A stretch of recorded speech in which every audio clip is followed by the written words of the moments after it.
Hello, I'm Jashikins, and I do review requests. I review mainly books, also movies, TV seasons. Maybe every now and again I'll review an infamous episode. And I may very, very rarely do fanfics. I just sort of worry about doing them because unlike other things I review, fanfics are done out of love for something and are not professional. So I've had my eye on like a fanfic or two to review, but I'm always sort of nervous. But anyways, yes, I do review requests, and if you do want to request me to review something you love, maybe even something you wrote, and if you ask me to review something you wrote, just be very aware that asking me to do a review of something like that, doesn't guarantee a positive review. So if you're going to do that, just be very aware you might get a very negative review. But if you do want to take that chance, or you do want to know my opinions on some show or book or whatever, if you're watching on the YouTubes, link in the description, and if you're watching on my blog, link up above. And before I continue, I just want to say this was actually delayed due to technical issues that might not all be resolved, so just a warning. But anyways, today I'm reviewing Insurgent. Insurgent manages to make Divergent so much better. It takes Divergent and turns it on its head. It's an amazing thing for a sequel to do. If you have only seen the movies, be aware that this book is where things really change between the two mediums. Both book and movie have completely different plots. I read the collector's edition, and so this review will be structured somewhat differently than others. I'll be reviewing the book first, and then the bonus content. So, there's going to be some major spoilers here.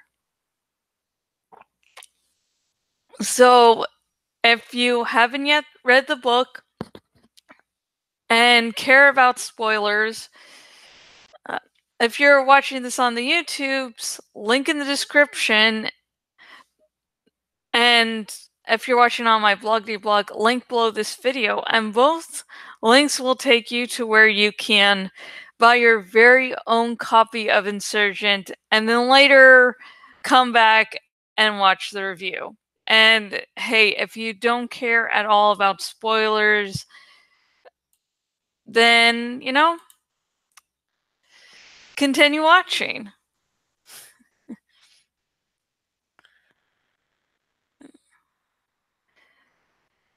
Part 1.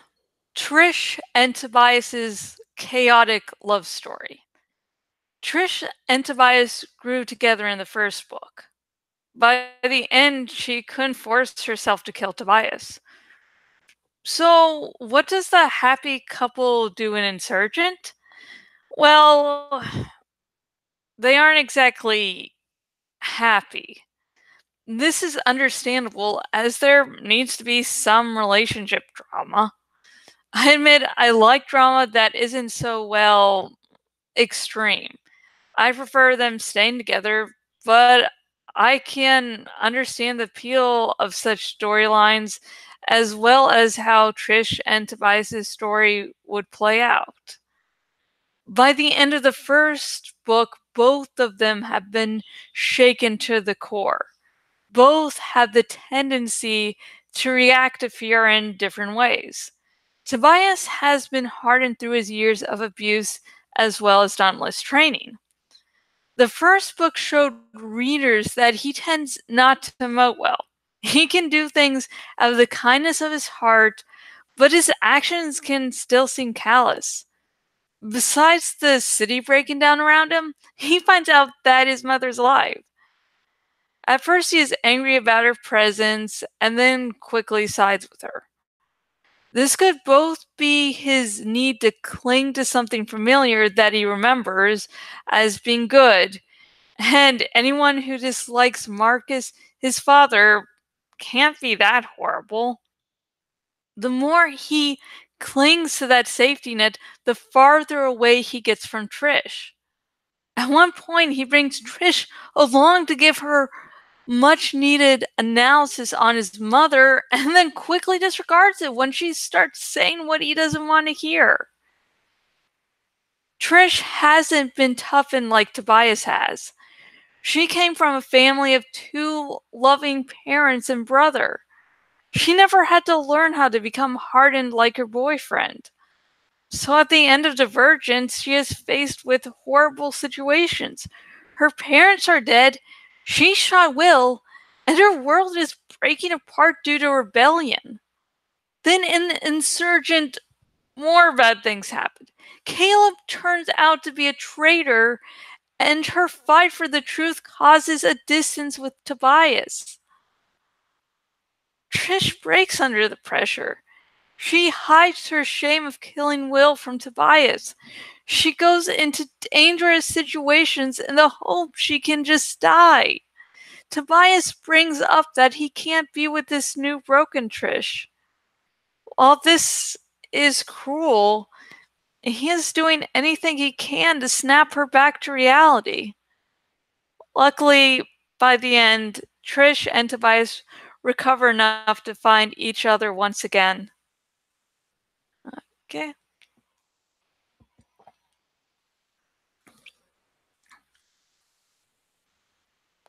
Okay. Part 2. Trishs PTSD. In a lot of media, especially young adults, the protagonist is badass in some way, shape, or form.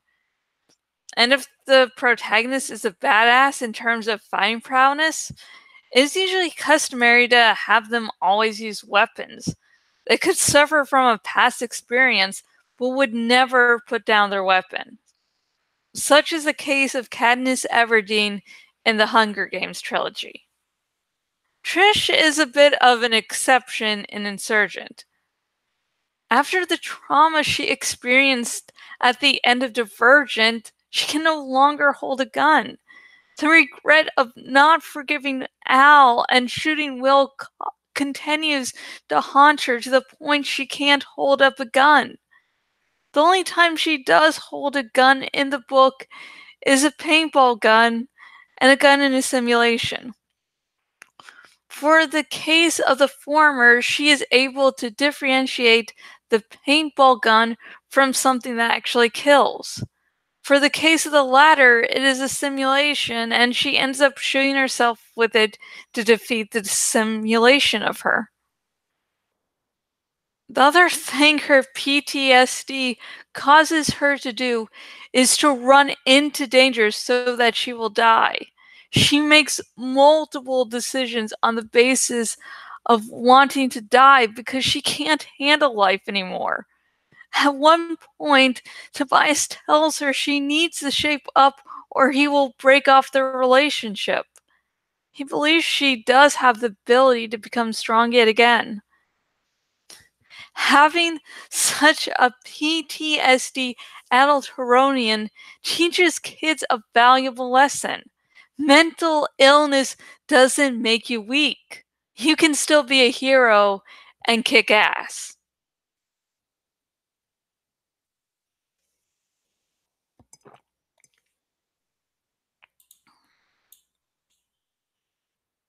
Hello. Okay. Part 3. Janine Matthews' Humanity. To any movie-only watchers, the title of this part probably makes no sense to you. In the movie, she was made to be such a one-dimensional villain that me claiming she has depth seems to be pure insanity. And it is.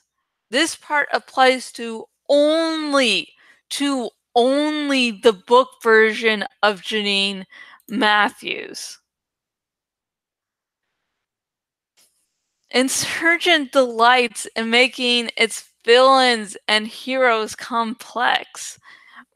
Marcus can't simply be ignored because he's an abuser, and Janine can't simply be ignored because she attempted to kill all of abnegation. Janine had a fear most of us have, or at least most can relate to. That is the fear of change. The fear that if you try something never before attempted, that you will end with a horrible fate. The fear of stepping into the unknown in the hopes for a better future. The leader of Eurydice found out what secret the abnegation leaders kept. She found it all out. Previously, abnegation would give out bits and pieces when it would move things along. But the secret was never given out in full to any outside of abnegation.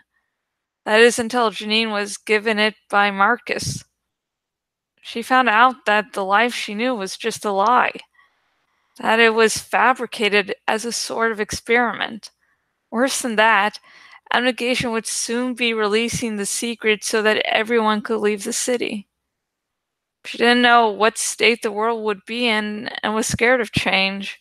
She was scared that her life would change and she couldn't be sure of her place any longer. So Janine devised a plan to keep things as they were. It would take much bloodshed, but at least by the end everyone would be safe. Well, the life she knew could continue, and she wouldn't have to step into the unknown.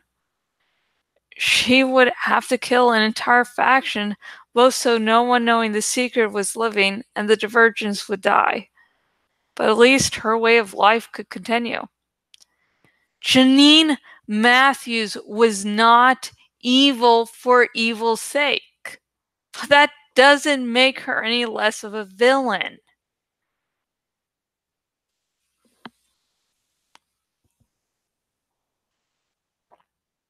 Okay, checking on the little chat.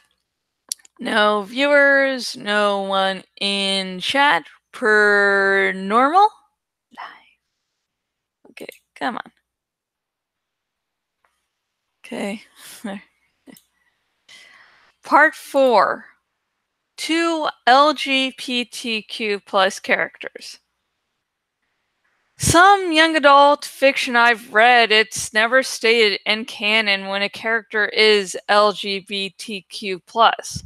Sometimes authors declare a character gay after the series is over. In the case of Dumbledore from the Harry Potter series, I think it's J.K. Rowling trying to score some social justice brownie points, so I don't consider him gay.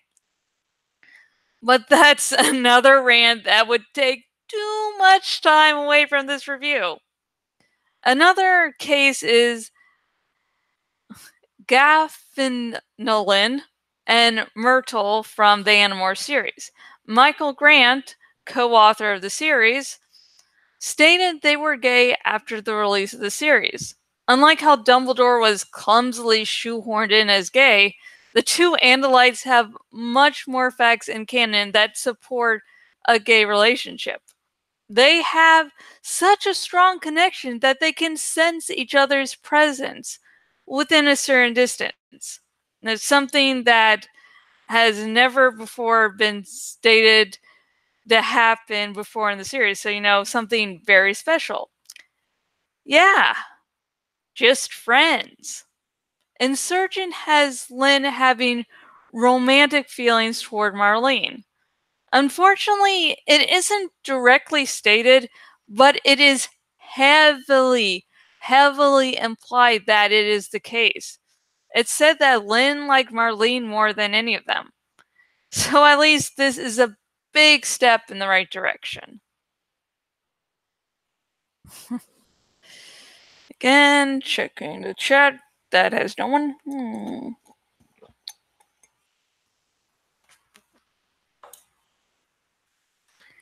Part 5. Caleb being revealed as a traitor. Trish is more than devastated by the events of Divergent. She saw both her mother and father sacrifice themselves for her. She lost her entire family on that day. Well, except for Caleb. She believes in him and trusts him. They are family, and she figures that means they will again become close. Once Trish is captured, it's revealed that Caleb has been a traitor this entire time. He was the one who made a plan that was most likely to make Trish turn herself over to the Erudite. He also told Janine about the 3 factions Trish got on her aptitude test: Dauntless, Abnegation, and Erudite. Though Caleb's actions are more than cruel and callous, they're done because of Janine's manipulations. It turns out that she infected him with the same fear that plagued her mind. Because of this, he feels killing an entire faction through mind control is justified. Okay.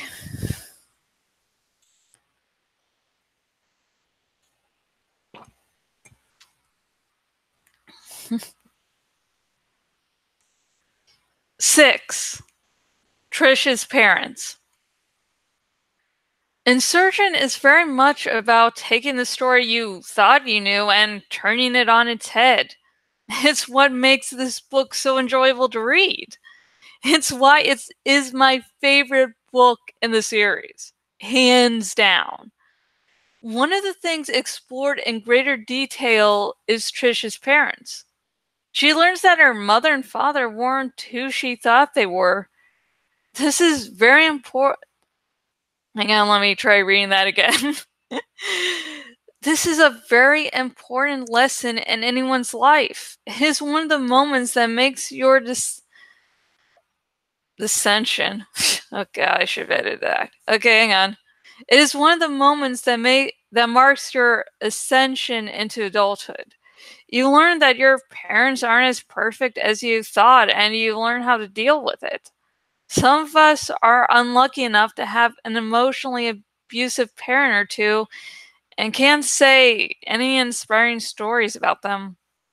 In any case, it's good to learn. Trish had already found out that her mother was originally from Dauntless.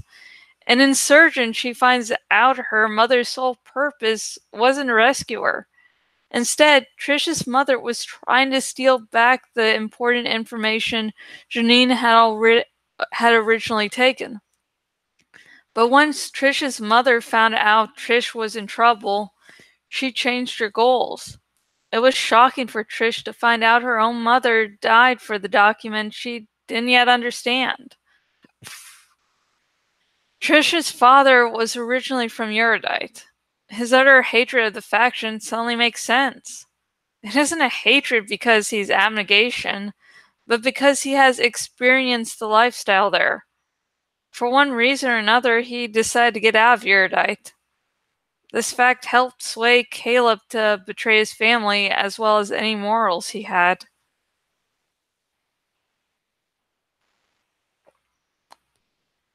Part 7. Erudite, Dauntless, and Amity being the central factions. There are 5 factions: Dauntless, Abnegation, Candor, Erudite, and Amity. However, there are only 3 factions needed to keep the world of Divergent alive: Dauntless, Erudite, and Amity. Abnegation and Candor deal with the more political side of things, while the essential factions make sure the city is livable. Dauntless provides protection both inside and outside the city. The only reason Janine decided that an alliance with that faction was essential was they were the ones with the guns. If you're going to defend or take over a place, people with guns are needed. Erudite provides the technology to keep the city up and running. Plus, it allows the advances of technology. Trish admits that this faction is needed, even though Janine is the leader of it. She understands that not every Erudite is evil. Amity provides food for the city. Let's face it, you can't do much if you're starving. They themselves rely on Neurodite for technology to grow things and Dauntless to protect them.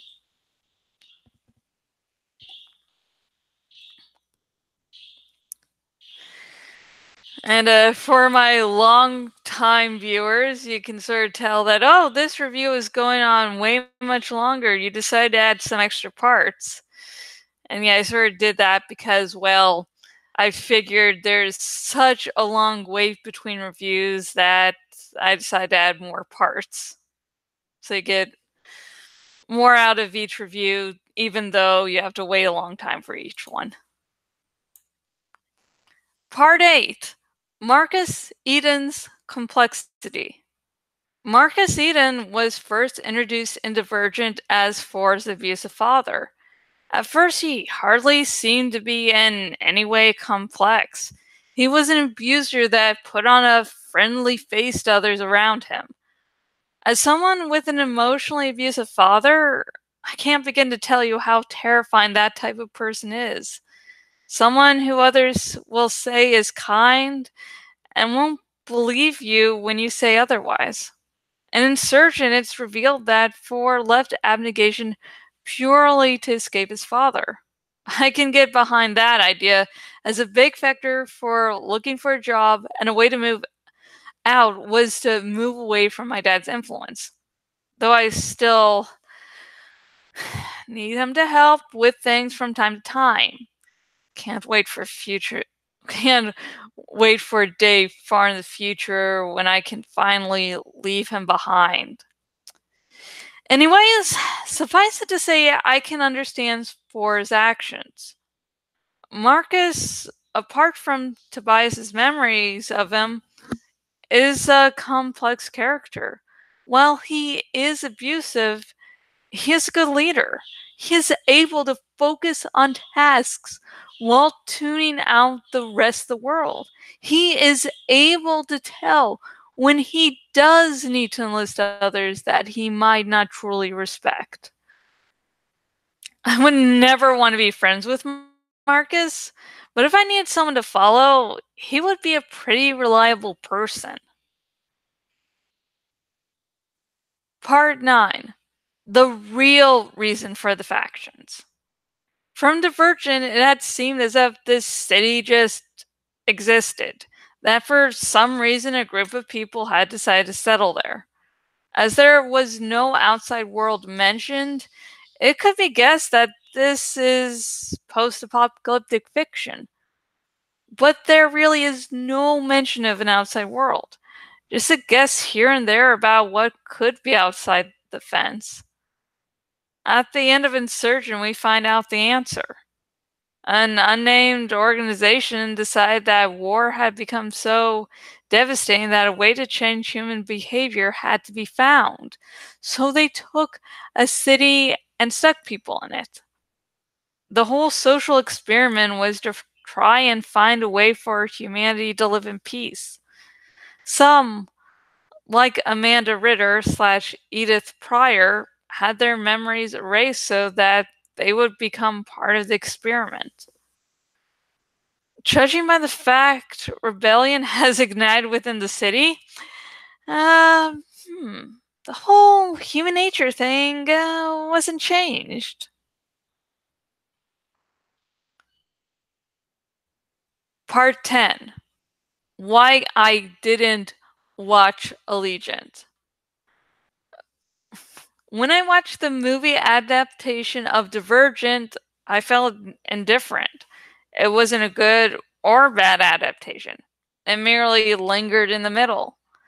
I didn't want to draw conclusions about the movie until Insurgent came out. As in the books, Insurgent improved Divergent.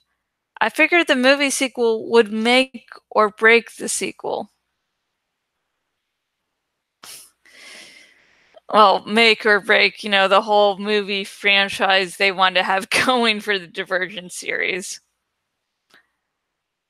I haven't seen either movie in some time, so I'm merely drawing from memory for this part. Here are the big changes that made the Insurgent movie just break me. First, it took 2 to 5 times watching the trailer to make some sense of the movie. That is how different the movie is from the goddamn book. 2. Trish holds a gun. I repeat, Trish holds a gun. And if you didn't hear it the first 2 times, Trish holds a fucking gun. In the book, she is suffering from PTSD to the point she can't hold a gun.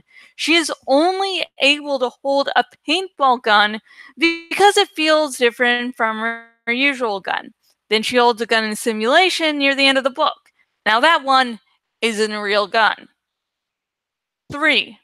Janine Matthews' motivations are completely different. The book made sure to paint Janine and other bad characters in varying shades of gray. The movie did not do that for Janine. After watching Insurgent, I didn't want to see Allegiant. I wouldn't give my money to the movie series anymore. While I didn't see Allegiant, and don't plan on tormenting myself with it, I was more than glad to see it fail. I'm sort of a cruel person like that, eh? Now for the bonus content. Just a warning that I won't be covering all the bonus content. This is because I don't feel I have enough to say on certain topics. Okay. Checking the chat after a little bit, and still no one's here, so hi. Part 1. For Tobias tells the Divergent story. Veronica Roth agreed to tell a scene from Divergent from Tobias' point of view. This was for the lead up to Insurgent. Veronica, in the introduction to this part, points out something I've already noticed. Tobias makes sure there's a wall between himself and the world at all times. Veronica is a Phantomorph, aka a fan of the Animorphs series, and I can see a similarity to the Animorphs character Tobias. That character is trapped in the body of a red-tailed hawk at the end of the first book. So his expressions are extremely non-human, as he is in the body of a hawk. He also loathes pity. Back to the Divergent series. 3-4 focuses on the scene where Trish decides to take Al's punishment. The punishment was having knives thrown at her and she couldn't flinch. Seeing the scene from Tobias's point of view really does point out how limited Trish's viewpoint really is.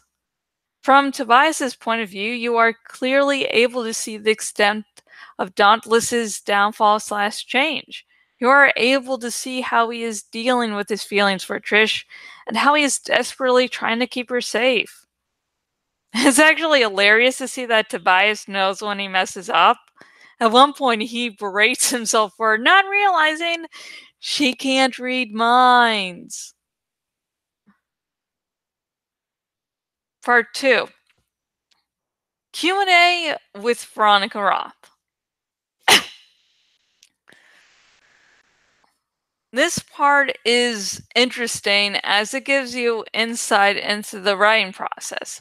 The writing process is, well, complicated. There are no types to, there are no just, tips to have you write a successful book. One of the most interesting parts Veronica talks about is finding a voice for Trish, and how finding the voice was easy, but creating the character wasn't.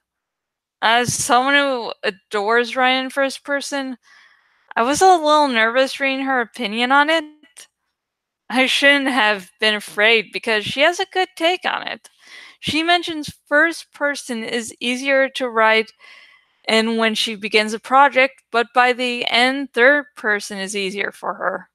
The reason for that is due to the world becoming bigger and yet still being constrained to one viewpoint. This could be the reason why Allegiant, final book in the Divergent series, has multiple points of view. Veronica talks about how she named her characters. With Trish, the author needed a plain, boring name, Beatrice, that could be shortened to something cool. Trish, to show the change from abnegation life to dauntless life. Of course, Tobias was named after the Animorphs character. Didn't know he was her favorite, though. Don't worry, Veronica. The Animorphs fandom is small but alive. We will never die. Peter was named after the character from Ender's Game. I did not know that. I love that Veronica was surprised about Janine just like I was. Veronica Roth is a Christian, and I was intrigued to read about how she put her faith on the page. As I've mentioned before, how she puts God/Christian values into her series doesn't bother me. It isn't as if I feel like I'm being preached at.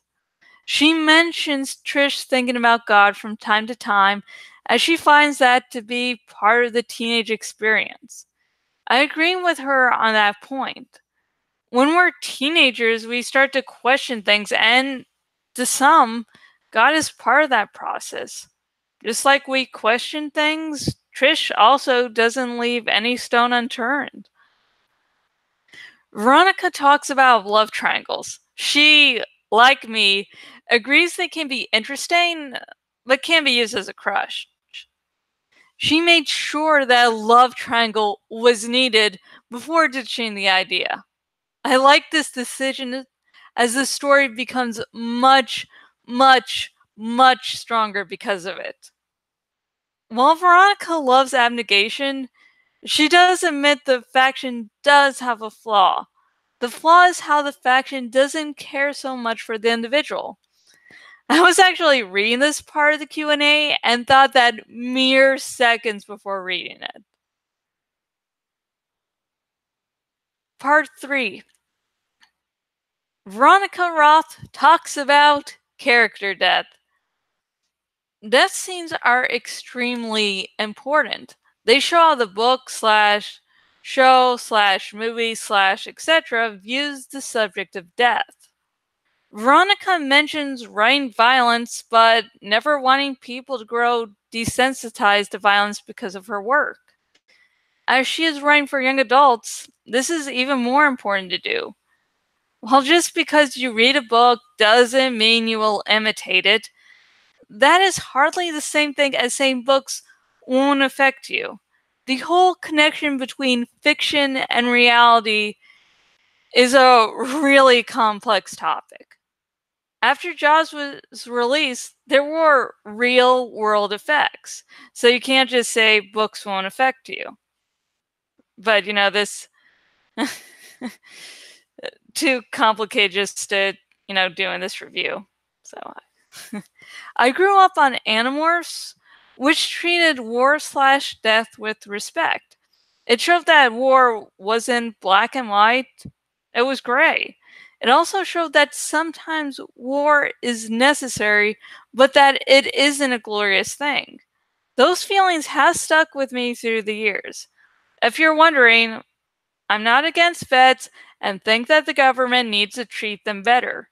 But I hardly think war is this glorious thing, and that it should only be done when necessary. Veronica brings up that when writing a war, like in the Divergent series, it would be unrealistic to make it so Trish's friends and family all live. That death makes everything more real and impactful. She also mentions that she would sometimes kill those close to Trish when she felt there wasn't enough sense of danger anymore. Oh, Veronica Roth is also a fan of Harry Potter. And that's the end of my review of Insurgent. by Veronica Roth. If you want to buy it, again, link in the description, and if you're watching on my bloggity blog, a link below this video. Oh, jeez.